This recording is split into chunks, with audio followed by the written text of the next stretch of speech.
많이 불편하시죠? 불편하지만 그래도 행복한 줄로 믿습니다.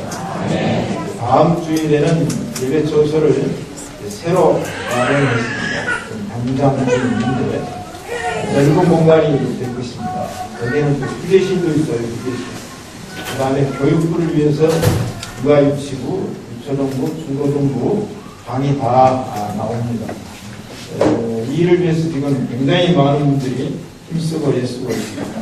어떤 분이 그래요. 목사님 5층이라는데 우리는 그 5층까지 올라가기 힘들어요. 하나님께서 그들의 연면을 아시고 엘리베이터를 2대를 설치를 이미 해놓았습니다. 한 대는 병원용으로 아예 침대가 들어갈 수 있는 엘리베이터가 설치가 되어 있으니까 어르신들 염려하지 마세요. 지하 주차장에서 엘리베이터 타면 바로 올라가도록 되어 있습니다. 그 다음에 이제 교회 지입차를 타신 분들이 1시간 넘게 걸린다 그래서 다음 주일부터는 지입차가 3대가 투입이 됩니다. 그래서 저기 월드컵 경기장에 있는 분들이나 먼 데까지도 다 차량 운행이 되고 주일 오전 예배, 오후 수요 예배, 새벽 기도, 금요 심야 기도까지 지입차가 다 투입되도록 시간표가 나와 있습니다. 염려하지 말고 오시기 바랍니다. 자, 오늘은 비밀리에 거행된 초대교회 성례식에 대해서 제가 말씀을 준비를 했습니다.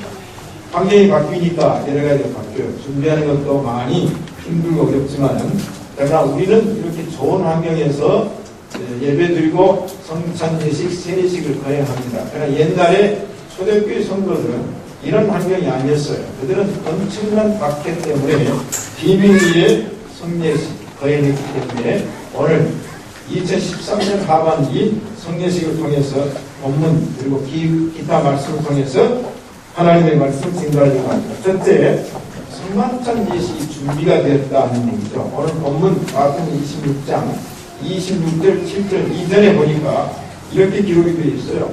무교절 첫날에 예수님의 제자들이 예수님께 나와서 질문을 했습니다. 예수님, 무교절이 지나면 6월절이 되는데 그 6월절 때 우리가 어디서 6월절을 준비해서 예수님과 우리가 함께 먹을까요? 그 말은 무슨 말이냐면 예수님께서는 안정된 사역을 하지 않았습니다. 지금 6월절 전에 어디서 장소가 없어요.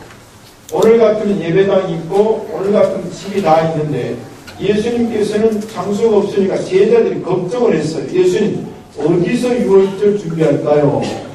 사랑하는 성도 여러분, 우리 예수님은 3년 동안의 공생을 하시면서 어떤 말씀을 했냐면 마태복음 8장 20절을 읽어보니까 여우도 뿔이 있고 공중에 나는 새도 깃들을 곳이 있으되 인자는 머리 둘 곳이 없다.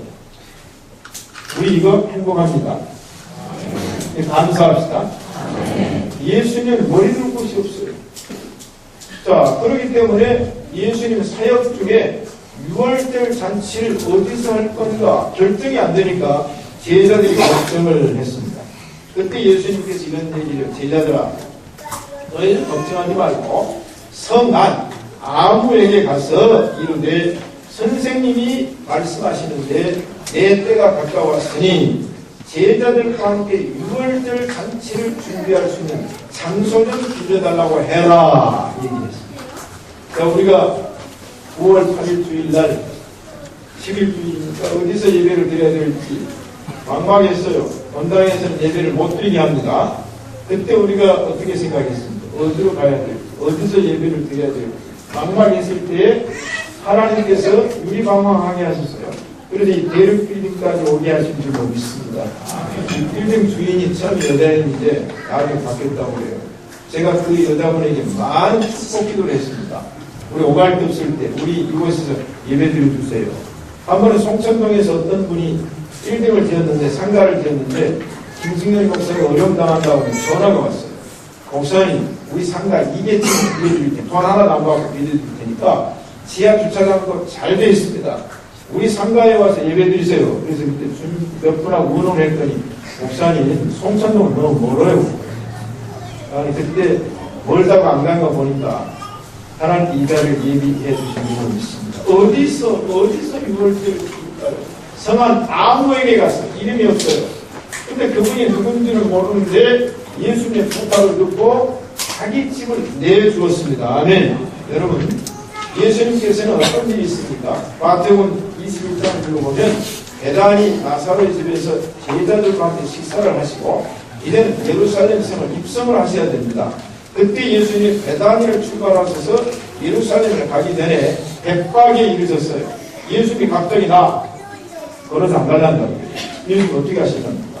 얘들아, 구약 성경에 보면 내가 예루살렘 입성할 때 나귀를 타고 입성한다고 했는데 내가 예언을 성취해야 될 거 아니냐. 그러니까 저 건너 마을 앞에 가서 그 마을 앞에 보면 나귀와 나귀 새끼가 매여 있는 걸 볼 테니까 너희들 그 나귀를 끌고 오라고 했어요. 이 제자들이 예수님 말씀 듣고 아닌 게 아니라 마을 앞에 갔더니 나귀와 나귀 새끼가 매여 있어요. 끌고 왔어요. 주인이 내어줬어요. 그 주인 이름 나오지 않습니다. 누군지. 그런데 예수님이 원하시는 대로 주었더니 그 나귀가 예수님을 태우고 예루살렘 입성을 했습니다. 또 요한복음 6장을 읽어보면 예수님께서 겟세다 들녘에서 오병이어 기적을 일으켰어요. 보리떡 5개와 물고기 2마리로 남자 장정만 5,000명, 여자와 어린아이를 합하면 2만 명을 먹였어요. 그런데 그때 예수님이 돈 있는 것도 아니고 떡이 준비된 것도 아니었어요. 그때 예수님께 제자들에게 뭐라고 말합니까? 너희들이 먹을 걸 주어라고 했어요. 여러분, 돈 없죠? 예루살렘 같으면은 빵 공장이 많겠지만은 갈릴리 주변 가버나움 기도시키면은 백박에는 또 위란 말이죠. 어디서 떡을 구합니까? 그래서 한 꼬마가 보리떡 5개와 물고기 2마리 내어놨어요. 오병이어 기적이 일어난 줄로 믿습니다. 그리고 꼬마 이름이 누굽니까? 없어요.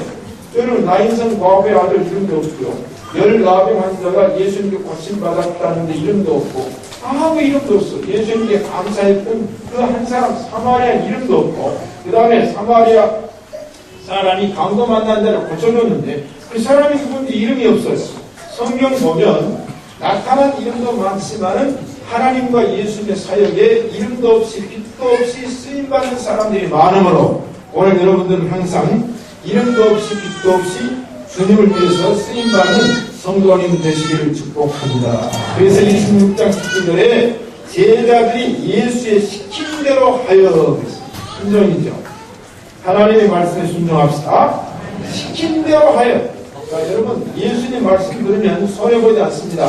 그저 명령하시면 아멘으로 순종하시기를 간절히 소원합니다.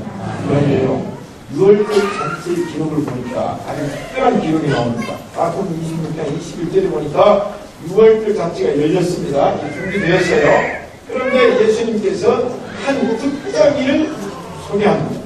그 특정이 누구냐? 저희가 먹을 때 이르시되 내가 진실로 너에게 이르노니 너희 중에 한 사람이 나를 팔리라.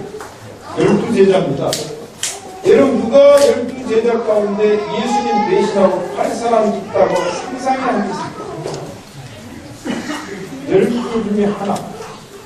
이 얘기를 하니까 당사자는 덤덤해요. 뭡니까? 연치 있고 낯짝 좋잖아요. 그런데 11제자는 예수님, 그가 누구입니까? 이 11제자는 천국 백성입니다. 하나님의 사명자로 부름받은 자입니다. 그런데 예수님께서 너희 중에 한 사람이 나를 팔리라고 했을 때 충격받은 사람은 11제자. 예수님이 꼭 싫었습니다. 여러분, 우리가 구원이 완성되었다고 자만하지 마십시오. 믿음 생활을 제대로 하는 사람은 항상 사건이 있을 때, 문제가 있을 때 혹시 그 죄를 범한 자가 내가 아닙니까? 말합시다. 혹시 제가 아닙니까? 변한 제자는 주님, 예수님 팔자가 천한 거 아닙니까? 근심하고 불안하고 걱정했죠. 그런데 예수님께서 뭐라고 말씀합니까? 인자는 구약 성경에 기록된 대로 예언된 대로 하는와 나를 판 자에게는 화가 있으리라. 악역하지 맙시다. 악역. 여러분, 불행한 배우입니다. 악역하는 사람도 쓰임은 받죠. 그러나 불행한 배우죠. 자, 우리는 의역자가 되시길 바랍니다. 선한 배우, 의로운 배우. 자, 어떻게 이 가룟 유다는 악역을 했어요? 여러분 교회 안에서 악역 배우는 나오지 맙시다. 자, 그 사람은 차라리 나지 아니하였으면 좋을 뻔하였다. 그 사람은 차라리 출생에 대한 문제까지를 거들죠. 그 사람은 이 세상에 태어나지 않는 게 좋습니다. 여러분, 하나님의 말씀을 거스리고 하나님의 뜻을 배반하려면 차라리 예수님 안 믿는 게 좋고요. 차라리 교회 안 다니는 게 좋고요. 차라리 이 세상에 태어나지 아니한 것이 좋습니다. 여러분, 이 시간에 가론유다 되지 말고 예수님의 열한 사도 되시기를 간절히 축복합니다. 그 말씀을 해놓고, 자 보세요. 그 말씀을 해놓고 난 다음에 예수님께서 성찬예식을 거행하시는데 그 성찬예식에 거행된 26절에 뭐라고 말씀했는가? 저희가 먹을 때 예수께서 떡을 가지사, 우리 떡 보통 많이 먹어요. 그런데 떡을 가지사 축복하시고 1년 2번 우리 개신교는 성찬예식 거행합니다. 여러분, 축복의 예배 오신 줄로 믿습니다.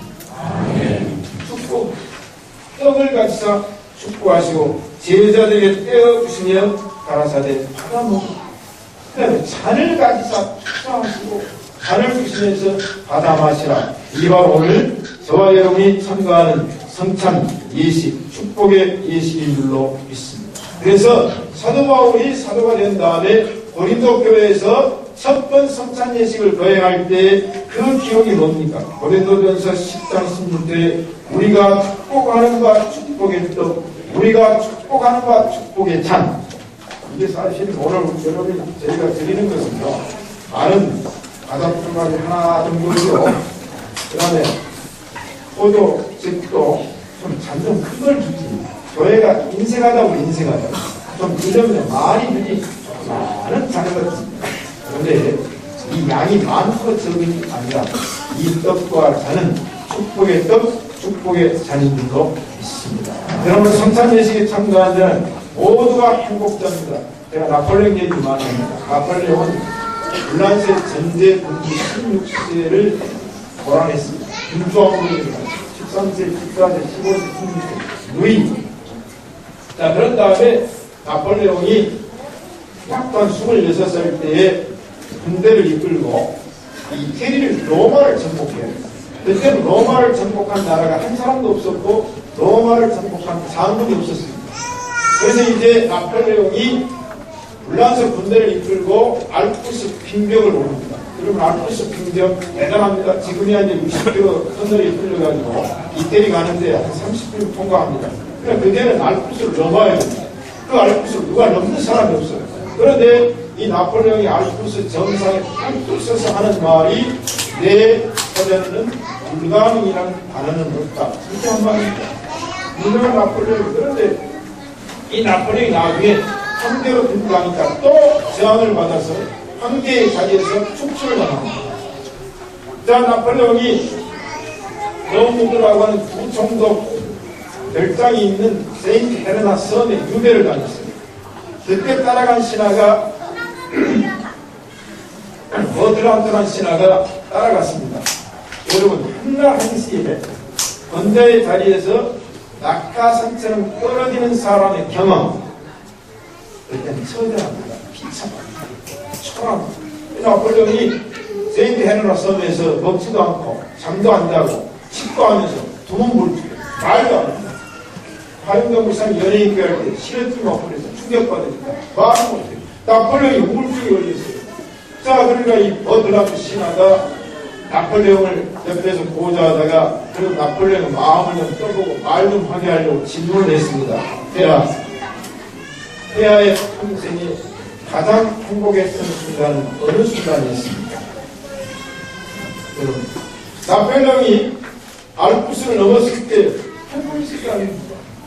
나폴레옹은 지중해 연안의 콜시타 섬 출신이에요. 사투리 있었어요.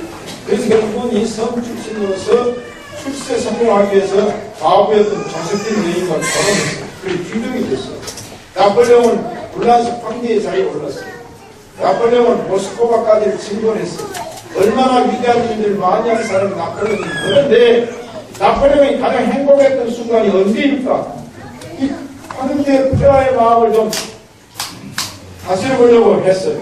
그랬더니 나폴레옹은 잠시 머리를 숙이고 묵념한 다음에 고개를 들고 자기 신하 버들한테 가는 말은 내 평생에 가장 행복했던 순간은 내가 세례를 받고 난 후 첫 번 성찬 예식에 참여할 때입니다.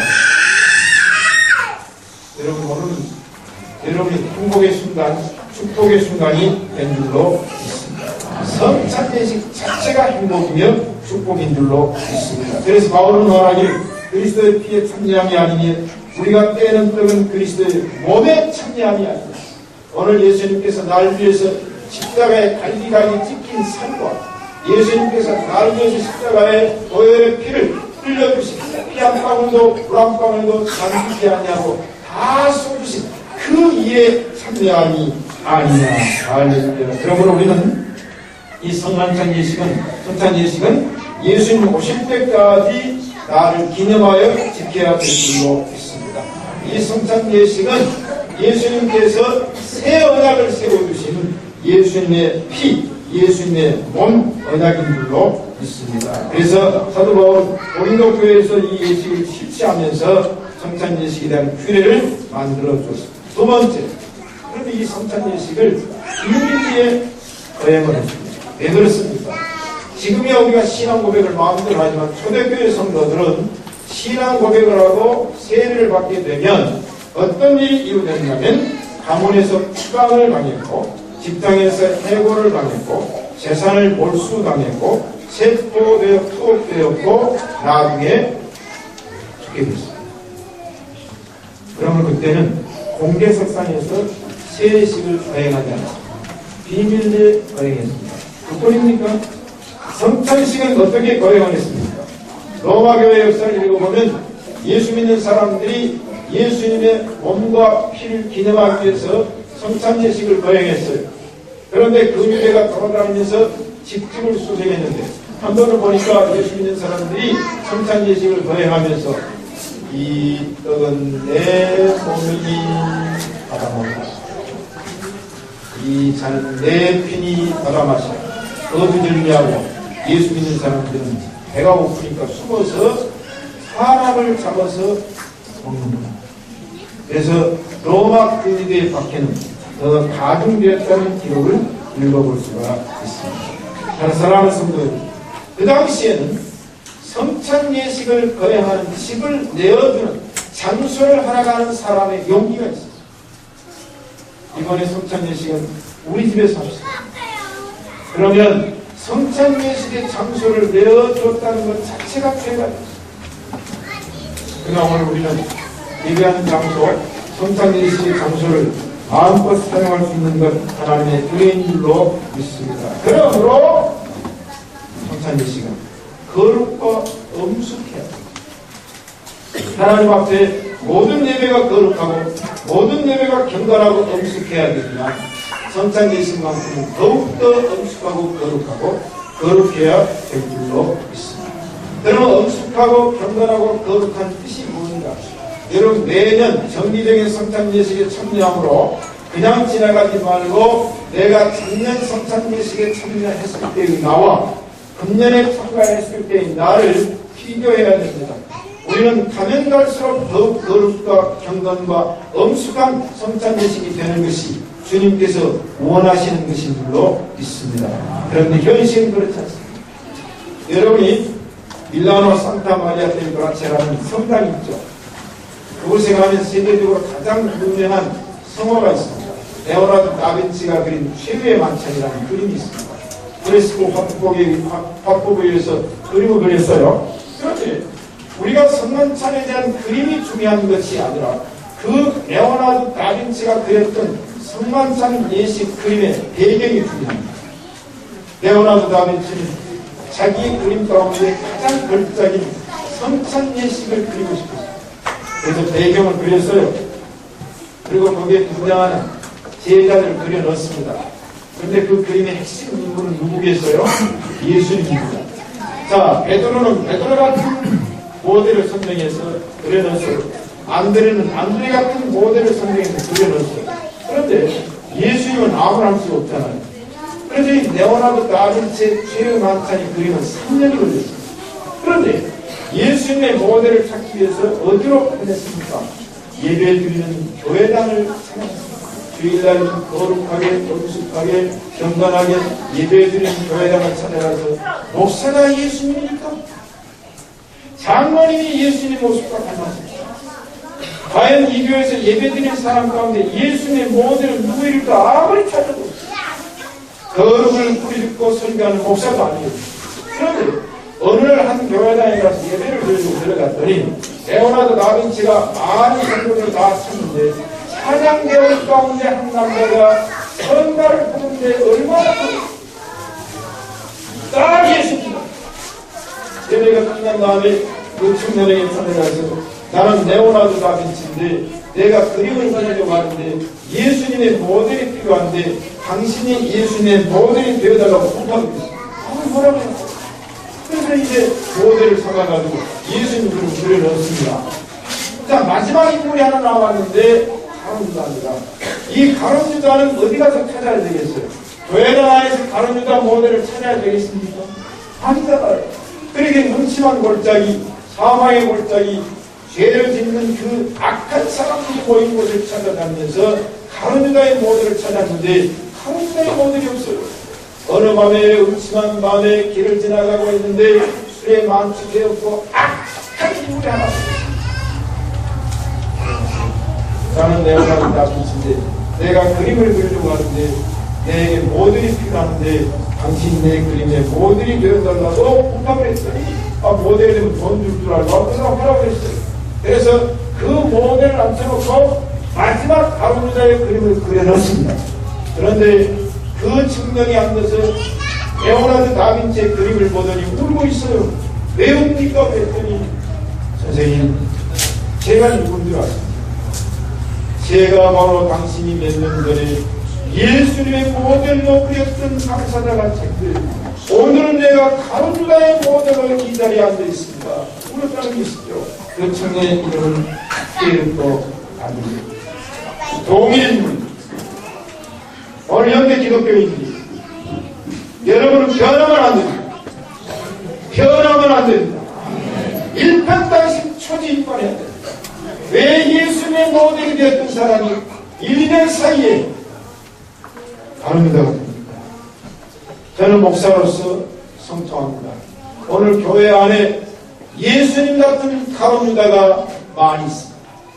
사랑하는 성도 여러분, 성만찬의 의미는 성찬예식의 의미는 예수님이면 예수님이어야 합니다. 가룟 유다면 가룟 유다야 합니다. 왜 예수님 같은 사람이 변하여 가룟 유다가 됩니까? 오늘 교회 안에 가룟 유다 같은 목사, 가룟 유다 같은 장로, 가룟 유다 같은 권사, 가룟 유다 같은 집사, 가룟 유다 같은 성도들이 많으면 적어도 사랑하는 성도들은 모두는 예수님이면 예수님으로 끝냅시다. 말씀은 말씀으로 끝내야 될 줄로 믿습니다. 그래서 오늘 여러분은 첫 번째 일과 있습니다. 그 이유는 축복의 성찬, 행복한 순간 하나님께서 초청하여 참여하게 하십니다. 하나님